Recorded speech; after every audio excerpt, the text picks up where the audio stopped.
नमस्कार विद्यार्थी मित्रांनो, मी रुपाली देवरमणी. आज इयत्ता 11वी प्रकरण दुसरा भारतातील आद्य नगरे याविषयी आपण माहिती पाहणार आहोत. त्यामध्ये हडप्पा संस्कृतीची वैशिष्ट्ये या मुद्द्याबद्दल आपल्याला सविस्तर चर्चा करायची आहे. त्याआधी आपल्याला भारतातील आद्य नगरे या पाठांमध्ये 4 मुख्य मुद्दे आहेत. त्या मुद्द्यांबद्दल मी तुम्हाला पहिल्यांदा सांगते. पहिला मुद्दा आहे हडप्पा संस्कृतीची वैशिष्ट्ये. दुसरा मुद्दा आहे नगरे आणि गाव वसाहती यांच्यामधील परस्पर संबंध.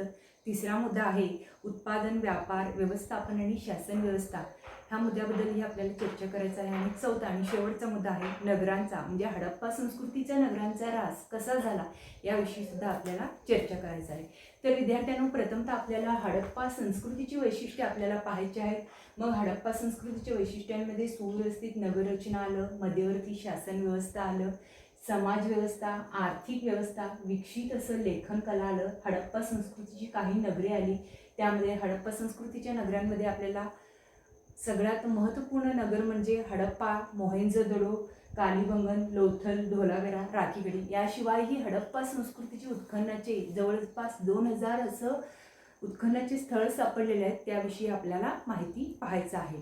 तर त्यातील प्रमुख स्थळांविषयी आपल्याला सविस्तर अभ्यास सुद्धा करायचा आहे.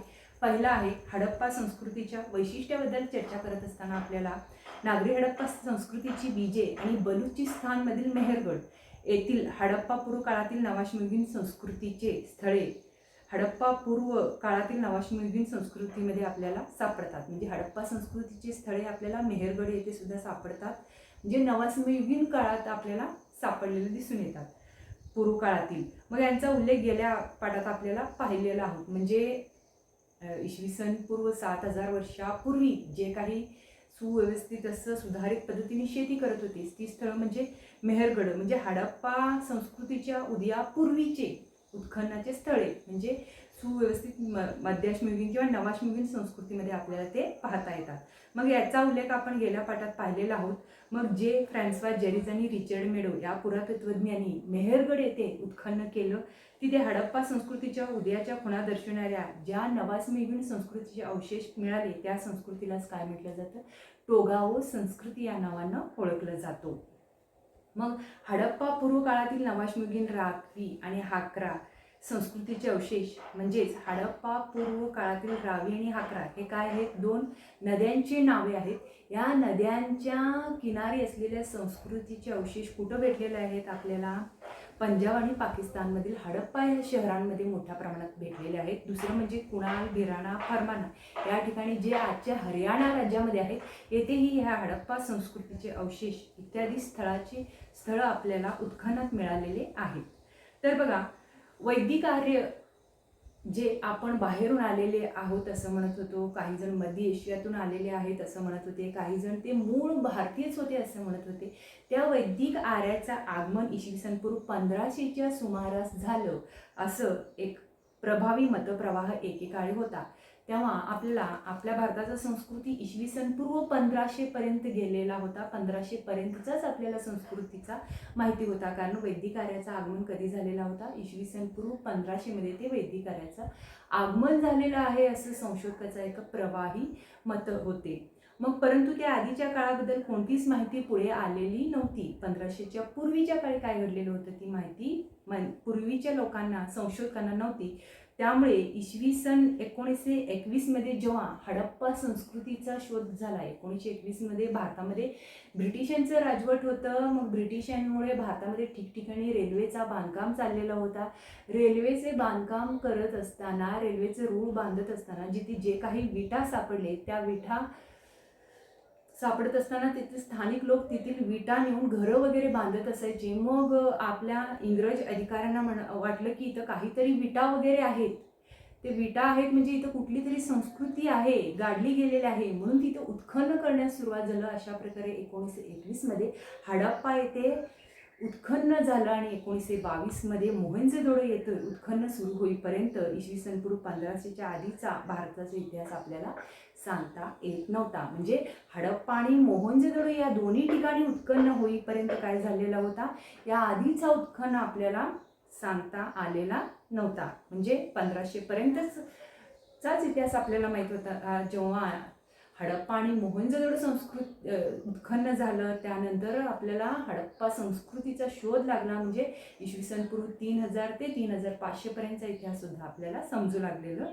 आहे. म्हणजे हडप्पा संस्कृतीच्या शोधामुळे आपल्याला काय झालं, भारताचा इतिहास हा इसवी सनापूर्वी किमान 3000 ते 3500 पर्यंत जातो. अशा प्रकारे त्या काळात भारतीय उपखंडात अफगाणिस्तानापासून महाराष्ट्रापर्यंत आणि मकरांच्या किनाऱ्यापासून हरियाणापर्यंत, म्हणजे त्या काळात भारतीय उपखंडात अफगाणिस्तानापासून म्हणजे भारताच्या वायव्येकडील अफगाणिस्तानापासून दक्षिणेकडे महाराष्ट्रापर्यंत आणि मकरांच्या किनाऱ्यापासून हरियाणापर्यंत 15 लाख चौरस किलोमीटरच्या प्रदेशात विकसित आणि समृद्ध नागरी हडप्पा संस्कृती नांदत होती असं समजतं.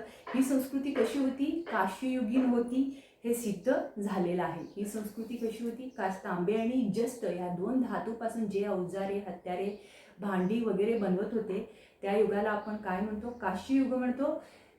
ती संस्कृती काशीयुगीन संस्कृती या नावानं ओळखत होतं. या संस्कृतीचे 2000हून अधिक स्थळे आपल्याला उत्खननामध्ये भेटलेले आहेत हडप्पा संस्कृतीचं. मग हडप्पा संस्कृतीमधील महत्त्वपूर्ण स्थळे जे हडप्पा आहे, मोहनजोदडो आहे, कालीबंगन आहे, लोथल आहे, धोलावीरा आहे, राखीगढी आहे, यासारखे विस्तृत नगराच्या उत्खननातून आपल्याला प्रकाशात आलेले अवशेष हडप्पा संस्कृतीच्या गतवैभवाची साक्ष देतात. म्हणजे आता गतवैभव म्हणजे आता ऱ्हास झाले आहे, जे पूर्वीचे वैभव आहे, ऱ्हास झालेल्या वैभवाचं आपल्याला साक्ष देतात. अशा प्रकारे या नगराचा इतिहास 3 कालखंडात आपल्याला विभागलेला दिसतो. पूर्व हडप्पा संस्कृतीचा काळ, प्रगल्भ नागरी हडप्पा संस्कृतीचा काळ आणि उत्तर हडप्पा संस्कृतीचा काळ, असा हडप्पा संस्कृतीचा 3 प्रकार आहे. पूर्व हडप्पा संस्कृतीचा काळ म्हणजे काय, जो हडप्पा संस्कृतीचा उदय होण्यापूर्वीचा काळ, आणि प्रगल्भ नागरी हडप्पा संस्कृतीचा काळ म्हणजे जो विकसित झालेला, सुव्यवस्थित नगररचना असलेला, विकसित लेखन कला असलेला, सुधारित सुव्यवस्थित असलेला हडप्पा संस्कृतीचा प्रगल्भ काळ असं म्हटलं जातं. आणि उत्तर हडप्पा संस्कृतीचा काळ म्हणजे जो हडप्पा संस्कृतीचा उतरतीचा काळ, ऱ्हास होत असतानाचा काळ, ऱ्हासानंतरचा काळ, ह्याला आपण उत्तर हडप्पा संस्कृतीचा काळ असं म्हटलं जातं. अशा प्रकारे ही नगरे वसवणारे लोक कोण होते हे कोडे मात्र अजून सुटले नाही. म्हणजे हडप्पा संस्कृतीची नगरे, हडप्पा संस्कृती वसवणारे लोक कोण होते, त्या काळचे राजे कोण होते, त्या काळचे शासन व्यवस्थे कार्यकर्ते कोण होते, ह्याचं कोडं मात्र अजून सुटलं नाही. म्हणजे त्या काळची जी काही लिपी होती ती चित्रलिपी होती. ती चित्रलिपी आजच्या आपल्या संशोधकांना, शास्त्रज्ञांना अजूनही वाचता आलेलं नाही, त्यावर अजूनही संशोधन चाललेलं आहे. त्याचं जर व्यवस्थितपणे अर्थ समजू लागलं तर ह्याच्याबद्दल आणखीन एवढं सविस्तर असं माहिती आपल्याला देता येईल किंवा समाजाला सांगता येईल. ह्या संस्कृतीबद्दल आणखीन आपल्याला माहिती मिळेल. आता जे काही आपण पाहतो ते पुराव्याच्या आधारे, उत्खनातील भांडे खापरेच्या आधारे आणि ते मूर्त स्वरूपात भेटलेल्या ह्या वास्तूच्या स्वरूपाच्या आधारे आपण ते पाहतो. लिखित स्वरूपात जर ती माहिती आपल्याला भेटली असली तर त्या काळातील राज्यव्यवस्था, राजकारभार, कुठल्या राजाच्या काळात कसं झालं, त्यावेळेस राजव्यवस्थेची पद्धत होती काय किंवा शासन व्यवस्था होती कशी होती, त्यांचं साल, इसवी, सगळ्या गोष्टीबद्दल आपल्याला माहिती मिळालेला असायचा. मग आता आपल्याला हडप्पा संस्कृतीच्या नगरांमध्ये काही वैशिष्ट्ये प्रकर्षाने जाणवतात, त्या वैशिष्ट्याबद्दल सुद्धा आपल्याला माहिती पाहायचं आहे. पहिला वैशिष्ट्य आहे सुव्यवस्थित नगररचना. याविषयी आपण माहिती पाहणार आहोत. बघा, पक्क्या विटाचे बांधकाम केलेले स्नानगृह म्हणा, स्वच्छतागृह म्हणा, विहिरी म्हणा, यासारख्या सोयींनी युक्त असं विशाल घरे होती. म्हणजे हडप्पा संस्कृतीची नगररचना कशी होती, काटकोनात एकमेकांना छेदणारे अशा प्रकारे त्यांची रस्ते होते आणि रस्त्याच्या दोन्ही बाजूला दुतर्फा उपरस्ते होते. आणि ही रस्ते कुठे जोडायचे, मेन रस्त्याला येऊन जोडायचे. इथे त्यांची रस्त्याच्या आतल्या बाजूला त्यांची घरे असायची. अशा प्रकारे हडप्पा संस्कृतीच्या नगररचनेविषयी आपल्याला माहिती पाहता येते. मग त्यांची घरे 2 मजली असायचे, 3 मजली असायचे, म्हणजे 7 मजली सुद्धा त्यांची घरे आपल्याला. 7 मजली म्हणजे त्यांच्या हडप्पा संस्कृती ऱ्हास गेले, घाडले गेले. त्यांची जी काही वास्तू होते ते एकावर एक 7 मजली होतं असं सांगितलं जातं. अशा प्रकारे त्यांची नगररचना होती. त्यांचे दरवाजे हे कसे होते, आतल्या बाजूला उघडं ठेवलेले असायचे. त्यांचे गटारी हे बंद असायच्या, गावाबाहेर असायच्या, स्वच्छतागृह असायच्या. आणि दुसरं महत्त्वाचं म्हणजे स्वयंपाकघर, वरची खोली मध्यंतरी असलेली खोली असे सविस्तरपणे मोठमोठे महालासारखं त्यांचं एक प्रकारे घर असलेलं आपल्याला पाहता येतं. बघा, पक्क्या विटांचे बांधकाम केलेले हे स्नानगृह, स्वच्छतागृह, विहिरी यासारख्या सोयींनी युक्त असं काय होतं, हे विशाल घरे असायचे. धान्याचे कोठारे, सार्वजनिक स्वरूपाच्या भव्य इमारती होत्या. म्हणजे सार्वजनिक स्वरूपाचे म्हणजे जिथे बांधकाम सगळ्यांनी मिळून काहीतरी कामकाज वगैरे पाहिले जायचे, शासन व्यवस्था चालवलं जायचं. वीटकाम करताना वापरलेली इंग्लिश बॉन्ड पद्धत होती. इंग्लिश बॉन्ड म्हणजे 2 उभ्या आणि 2 आडव्या विटा बांधलेलं, विटा रचून केलेले बांधकाम. म्हणजे ही पद्धत भूकंप प्रवण क्षेत्रात विशेष उपयोगी पडतं. त्यामुळं दुसरं म्हणजे उत्तम निस्सारण व्यवस्था होतं. सांडपाण्याची सार्वजनिक स्नानगृह होते. नगरांचे 2 किंवा अधिक विभाग असायचे. एक विभाग म्हणजे श्रीमंत वर्गाचा, ब्राह्मण वर्गाचा असेल कदाचित, दुसरं म्हणजे सर्वसाधारण वर्गाचा असेल. प्रत्येक विभागाला कसं असायचे, स्वतंत्र असं तटबंदी असायचा. एकमेकांना काटकोनात छेदणारे प्रशस्त रस्ते असायचे आणि त्यामधील मोकळ्या चौकोनी जागांचा रहिवासी घरांसाठी उपयोगी असायचा. मग त्यामधील मोकळ्या चौकोनी जागांचा रहिवासी घरांसाठी काय असायचा, उपयोग व्हायचा. अशा प्रकारे हडप्पा संस्कृतीच्या वैशिष्ट्यांमध्ये आपण सुव्यवस्थित नगररचनेविषयी माहिती पाहिलेलं आहोत. दुसरं आहे मध्यवर्ती शासन व्यवस्था. याविषयी आपण माहिती पाहणार आहोत. मध्यवर्ती शासन व्यवस्थेमध्ये पाणी आणि इतर साधन संपत्तीचे स्रोत तसेच व्यापार इत्यादीचे नियंत्रण करण्याचं काम तेथील शासनकर्ते व्यवस्थितपणे केलेले होते. त्या काळचं काय होतं म्हणजे प्रमाणीकरण, म्हणजे उदाहरणार्थ विटाचा आकार कसं होते, 1 आस, 2 आस, 4 आस, 8 आस अशा प्रकारे विटांचा आकार असून ते 8च्या पट्टीत जाणारे असून वजनेही कसे असायचे,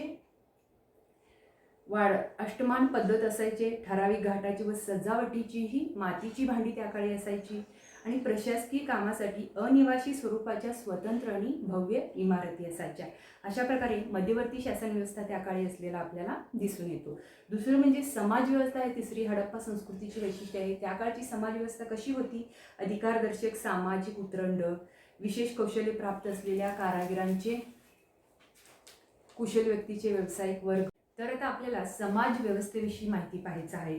मग अधिकारदर्शक सामाजिक उतरंड, विशेष कौशल्य प्राप्त असलेल्या कारागिरांचा, कुशल व्यक्तीचे, प्रशिक्षक आणि व्यावसायिक वर्ग, श्रद्धा प्रणाली आणि त्यांच्याशी निगडीत असलेल्या वस्तू आणि वास्तू. वस्तू म्हणजे जे उत्खनात सापडलेले आहेत, जे धातूचे नाणी म्हणा किंवा त्या काळचे खापरे म्हणा, मूर्ती म्हणा. वास्तू म्हणजे त्यावेळेचे भव्य इमारती म्हणा, याविषयी दफनस्थळे आणि मृत्यूनंतरचा विधीचा जो काही आहे पुरावा, साक्ष, याविषयी सुद्धा आपण सामाजिक व्यवस्थेमध्ये माहिती पाहता येतं. पुढचं आहे आर्थिक व्यवस्था. हडप्पा संस्कृतीच्या व्यापारासाठी उपयुक्त वस्तूचे मोठ्या प्रमाणात उत्पादन, उदाहरणार्थ म्हणजे सुबक मातीची भांडी म्हणा त्या काळची, सोने म्हणा, चांदे, तांबे आणि काशे ह्या धातूच्या वस्तू मोठ्या प्रमाणात त्या काळात उत्खननामध्ये ज्या वेळेला धातूचा शोध लागला आणि त्यांचं शुद्धीकरण झालं आणि त्या काळचे लोक, कारागीर लोक हे सगळं वस्तू धातूपासून बनवणे जाणत होते आणि त्यापासून त्यांनी सौंदर्यपूर्ण म्हणजे करमणुकीची साधने म्हणून सौंदर्यपूर्ण मणी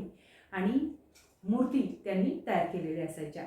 आणि उत्पादनाच्या सोयीसाठी कारागिरांच्या कार्यशाळा आणि कारागिरांच्या वस्तीचा स्वतंत्र विभाग असायचा. मग ह्या वस्तूचे उत्पादन करण्यासाठी कुठेतरी एखादी जागा त्यांच्यासाठी कार्यशाळा असायच्या आणि कारागिरांचा वस्तीचा काय असायचा, स्वतंत्र असा एक विभाग राखून ठेवलेला असायचा. अंतर्गत आणि दूरवरच्या प्रदेशाशी असणारा भरभराटीचा व्यापार असायचा. अशा प्रकारे शासकीय यंत्रणेद्वारे व्यापारावर नियंत्रण ठेवलं जायचे. आणि 5वा आणि महत्त्वपूर्ण वैशिष्ट्य आहे विकसित लेखन कला. मुद्रावर आढळणारी लिपी हे काय आहे, हडप्पा संस्कृतीची विकसित लेखन कला आहे. हडप्पा संस्कृतीची काही नगरे आहेत. हडप्पा पाकिस्तानच्या पंजाब प्रांतातील साहिवाल जिल्ह्यात रावी नदीच्या काठी हडप्पा हे स्थळ आहे. म्हणजे हडप्पा हे स्थळ मध्ये हडप्पा संस्कृतीचे विशेष अवशेष सापडलेले आहेत. त्यावरूनच ह्या संस्कृतीचं नाव आपण काय ठेवलेलो आहोत, हडप्पा संस्कृती असं ठेवलेले आहोत. मग ही हडप्पा हे स्थळ नेमकं कुठं आहे, पाकिस्तानच्या रावी नदीच्या काठी साहिवाल या जिल्ह्यात असून हडप्पा नगराचे प्राचीन अवशेष 150 हेक्टरवर पसरलेला आहे. त्यांचा कालावधी आणि हडप्पाचे विस्तृत उत्खनन इसवी सन पूर्व 1921 मध्ये सुरू झालेला आहे. अशा प्रकारे त्या उत्पन्नापैकी भारतीय पुरातत्व खात्याचे सरसंचालक सर मॉर्टिमर व्हिलर यांनी 1946 मध्ये स्थळशास्त्राचे आधारे केलेले उत्खनन हे महत्त्वाचं आहे आणि त्या उत्खननाद्वारे त्यांनी हडप्पा येथील बालेकिल्ल्याभोवतीची तटबंदीसुद्धा त्यांनी शोधलेली आहे. कधी 1946मध्ये स्तरशास्त्राच्या आधारे त्यांनी महत्त्वाचं उत्खनन केलं. त्या उत्खननाच्या आधारे त्यांनी काय केलं, हडप्पा येथील बालेकिल्ल्याभोवतीची तटबंदी त्यांनी शोधलेली आहे. पुढचं आहे हडप्पा येथे पूर्व हडप्पा संस्कृतीची पहिली गाव वसाहत इसवी सनापूर्वी 33च्या सुमारास झालेला आहे. इसवी सनापूर्वी 26च्या सुमाराचा हा काळ तेथील नागरी हडप्पा संस्कृतीचा उदयाचा आहे. इसवी सनापूर्वी 2450 ते 19 या काळात नागरी हडप्पा संस्कृती नांदत होती. नागरी व्यवस्था म्हणजे हडप्पा संस्कृतीची पहिली गाव वसाहत हे इसवी सनपूर्वी 33च्या सुमारास असून नंतरनं इसवी सनापूर्वी 26च्या सुमाराचा काळ हा काय होता, नागरी हडप्पा संस्कृतीचा म्हणजे हडप्पा संस्कृतीचा पूर्णपणे विकसित झालेला काळ असं ओळखलं जातं. आणि त्यानंतर इसवी सनपूर्वी 1900च्या सुमारास काही अंतर्गत बदल घडून येतात आणि उत्तर हडप्पा संस्कृतीचा काळ सुरू होतो. हा नागरी हडप्पा संस्कृतीचा काळाचा रास सुरू होतो. म्हणजे हडप्पा संस्कृतीचा रासाला सुरुवात झालेला काळ असं सुद्धा आपण याला मानू शकतो. मग सुरुवातीच्या उत्खननाच्या आधारे हडप्पा नगराची विभाजन बालेकिल्ला आणि नागरवस्ती असे 2 विभागामध्ये झालेले दिसत होते. परंतु अलीकडे झालेल्या उत्खननानुसार ते एकूण 4 विभाग पडलेले आहेत असे आढळले आहे. बालेकिल्ला आणि नागरी वसाहत या विभागाखेरीज नगरेचा आग्नेयेस कारागिरांची घरे व कारखाने होतं. बालेकिल्ल्याच्या उत्तरेस असलेल्या विभागात धान्याचे कोठार आणि तेथे काम करणारे काय होते, कारागिरांची घरे होती. हे कोठार आणि तेथे काम करणारे कामगार बालेकिल्ल्यात राहणाऱ्या अधिकाऱ्यांच्या आखत्याखाली होते. हे स्पष्ट आहे. जवळच काय आहे, तिथं धान्य काढण्याचे ओटे सुद्धा असलेला आपल्याला दिसून येतात. अशा प्रकारे हडप्पा संस्कृतीच्या नगराचे विभाजन बालेकिल्ला आणि नागरवस्ती यांच्यामध्ये विभागलेलं असून परंतु अलीकडे झालेल्या उत्खननानुसार तिथे एकूण 4 विभाग आहेत. त्यामध्ये बालेकिल्ला आहे, नागरी वसाहत आहे. या विभागाखेरीज आग्नेस कारागिरांची घरे आणि कारखाने सुद्धा आहेत आणि तिथे काम करणाऱ्या कामगारांची घरे आहेत आणि कामगार तिथे कोठार आणि तिथे काम करणाऱ्या कामगार बालेकिल्ल्यात राहणाऱ्या अधिकाऱ्याच्या आखत्याखाली होते हे आपल्याला समजतं. अशा प्रकारे आपण हडप्पा संस्कृतीच्या नगरांमध्ये हडप्पा शहरांविषयी माहिती पाहिलो. आता मोहनजोदडो याविषयी माहिती पाहणार आहोत.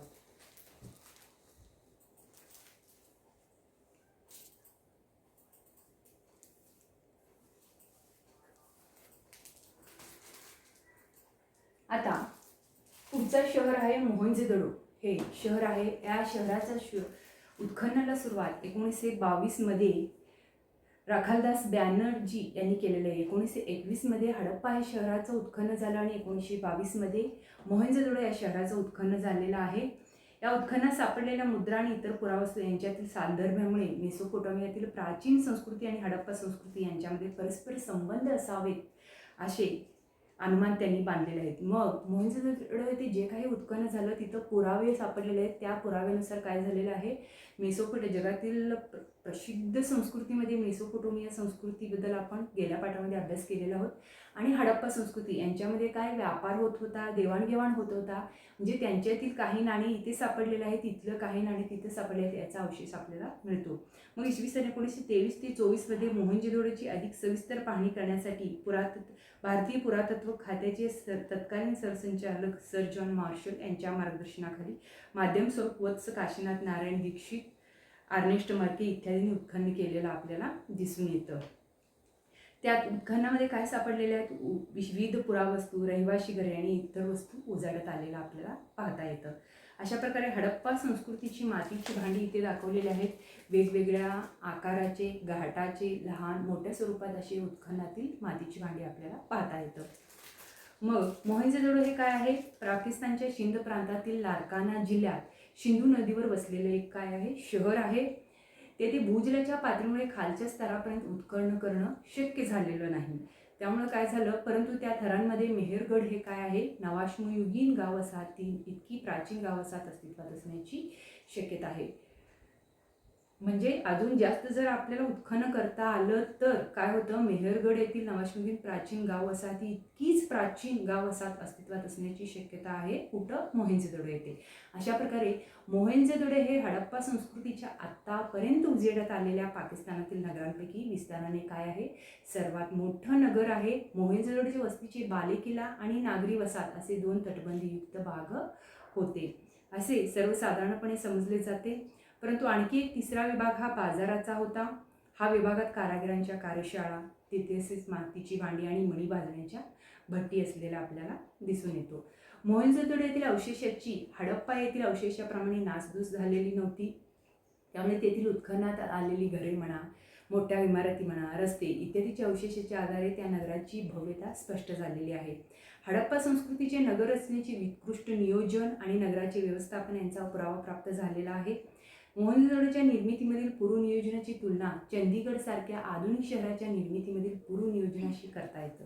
म्हणजे मोहनजोदडोच्या निर्मितीमधील पूर्वनियोजनाची तुलना चंदीगड सारख्या, म्हणजे पंजाबची राजधानी चंदीगड असं समजलं जातं, त्या शहराच्या निर्मितीमधील पूर्वनियोजनाशी करता येऊन मोहनजोदडोसारखी पूर्वनियोजित नगर प्रत्येक शोभे करताना आवश्यक असलेले प्रचंड आर्थिक आणि मानवी बळ लक्षात घेता त्यांच्या उभारणीमागे काही खास हेतू असावा याबद्दल खात्री वाटते. म्हणजे इथे आपल्याला मोहनजोदडोमधील अनेक दालने असलेले एक घर सुद्धा पाहता येतं. याशिवायही काय होतं, इथे महास्नानगृह इथं दाखवलेले नाहीत. महास्नानगृह सुद्धा मोहनजोदडोच येथे आहे.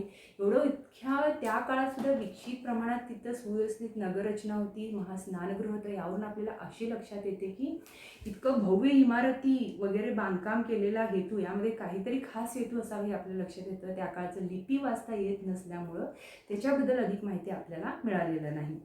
मग आता आपल्याला पुढचं शहर आहे, त्या शहराचं नाव आहे कालीबंगन. कालीबंगन या शहराविषयी आपल्याला माहिती पाहायचं आहे.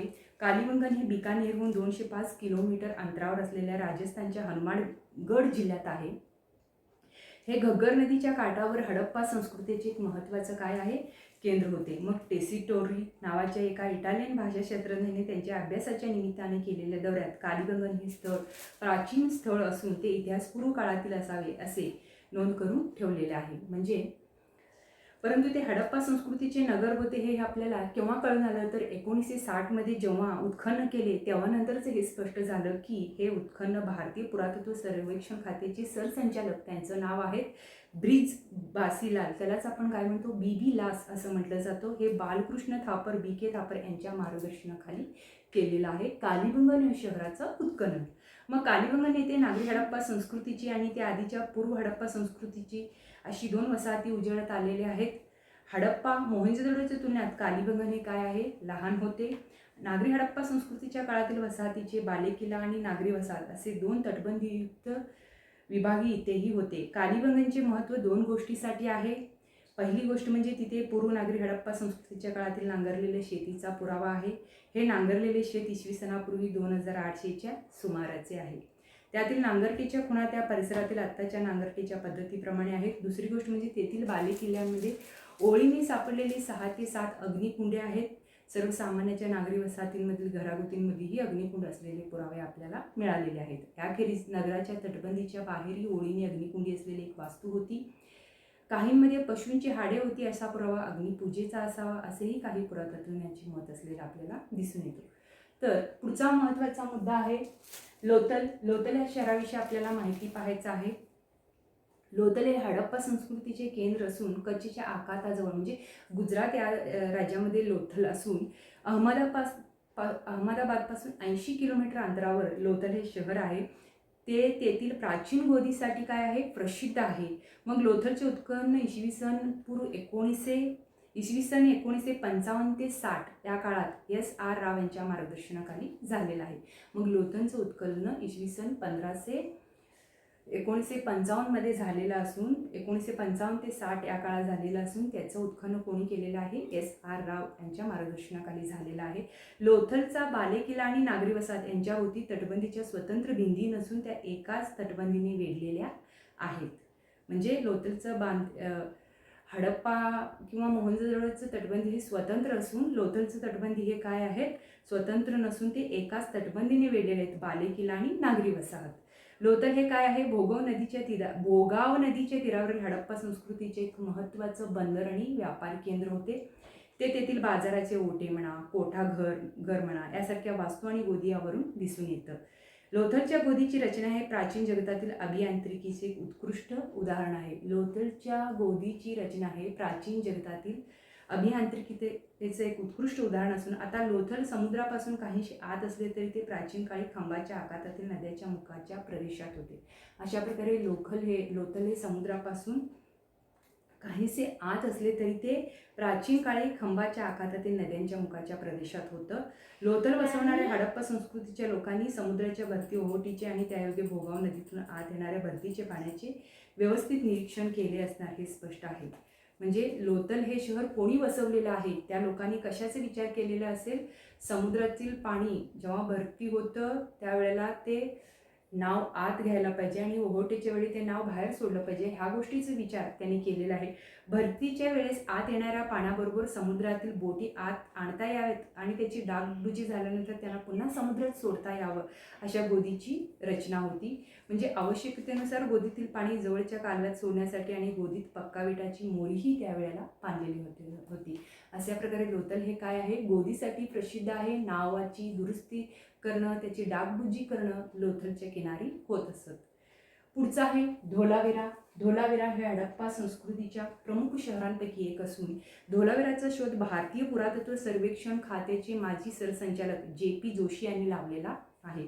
मग तेथील उत्खनन इसवी सन 1990मध्ये SR बिस्त यांच्या मार्गदर्शनाखाली सुरू झालेला आहे.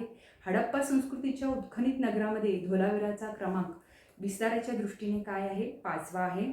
तेथील नगररचना इतर हडप्पाकालीन नगरांपेक्षा काहीशी निराळी आहे. धोलावीरा येथे नागरी हडप्पा वसाहतीच्या आधीची पूर्व हडप्पा काळातील वसाहत होती. तिच्याभोवती कच्चा विटा आणि घडीव दगड वापरून बांधलेली एक संरक्षक भिंत होती. त्यांच्या वरच्या थरातील नागरी हडप्पाकालीन वसाहत काय होती, ही तटबंदीयुक्त होती. या तटबंदीच्या आतल्या वसाहतीचे काय होते, 4 स्वतंत्र विभाग होते. अशा प्रकारे बालेकिल्ला म्हणा, बालेकिल्ला लागून असलेल्या अधिकाऱ्यांच्या वस्तीचे राखीव प्रांगण म्हणा किंवा सामान्य जनाची वसाहत, अशा 3 भागांना त्यांच्या भोवती बांधून अलग केलेले दिसून येतात. नगराच्या तटबंदी आत आणखी एक वस्ती होती, तिच्याभोवती संरक्षक भिंत नव्हती. ही वस्ती मजुरांची असावी. नगरांच्या बाहेरून वाहणाऱ्या 2 ओढ्यांचे पाणी अडवून तिथे पावसाचे पाणी साठवण्याची सोय केलेली होती. त्यासाठी दगड आणि विटा यांचा उपयोग करून नाले आणि तलाव बांधलेले होते. नियोजनपूर्वक जलव्यवस्थापनाचा हा एक सर्वात प्राचीन पुरावा आहे. अशा प्रकारे लोथल ह्या शहराबद्दल आपल्याला माहिती घेता येतं. पुढचं महत्त्वपूर्ण शहर आहे राखीगढी.